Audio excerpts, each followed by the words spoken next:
Alors ce projet permet à l'association Entreprendre pour apprendre, qui travaille auprès d'élèves habituellement de collège, dans le cadre du parcours Avenir. Alors le parcours Avenir, c'est un parcours éducatif qui fait partie des 4 parcours éducatifs institués par la réforme du collège.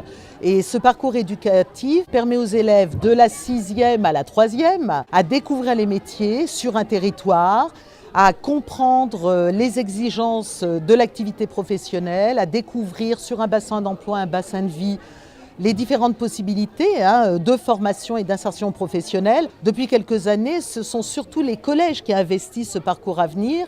Et avec les inspectrices de l'éducation nationale, des directeurs d'école, des enseignants du premier degré des écoles, ont eu envie, avec l'accompagnement de l'association Entreprendre pour apprendre normandique, très active sur la région, de faire découvrir à des écoliers, à des élèves de CM1 et de CM2, ce que pouvait être la découverte, l'observation sur un territoire, sur leur territoire de vie, des différentes activités professionnelles dans une perspective de leur donner envie d'imaginer une entreprise ou une activité professionnelle qui fait défaut sur le territoire. Donc le forum qui réunissait donc les élèves de 40 ans de l'école des Hauts-Champs, les élèves de l'école Alexis de Tocqueville à Valognes et les élèves de l'école de Rufos-Sausménier. Ce forum était l'aboutissement d'un projet qui a été initié dans les classes depuis le mois de janvier et qui réunit donc 3 classes différentes avec 70 élèves environ. L'aboutissement était aujourd'hui la rencontre des élèves sur les projets sur lesquels ils ont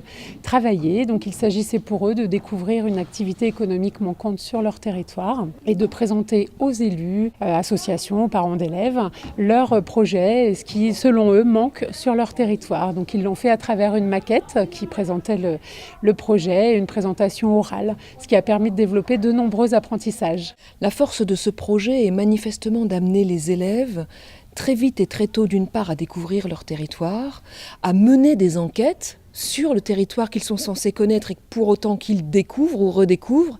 Ça leur permet de dire, ça leur permet d'écrire, ça leur permet d'expliquer, ça leur permet de raconter, ça leur permet d'argumenter et de se projeter déjà dans des conduites de vrais citoyens. Et pour ce faire, ils ne cessent de convoquer les compétences fondamentales qu'on travaille à l'école. Donc, ça a du sens. Les exemples sur 40 ans sont très nombreux.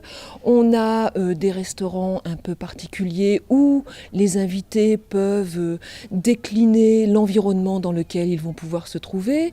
Il y a aussi des endroits où les enfants vont pouvoir trouver des véhicules pour pouvoir circuler dans la ville, avec des véhicules qui auront été calculés pour être écologiques, etc. Bref, c'est une quantité de projets qui ont été déclinés par petits groupes de 3, 4 ou 5 élèves. À bientôt sur tvie.tv.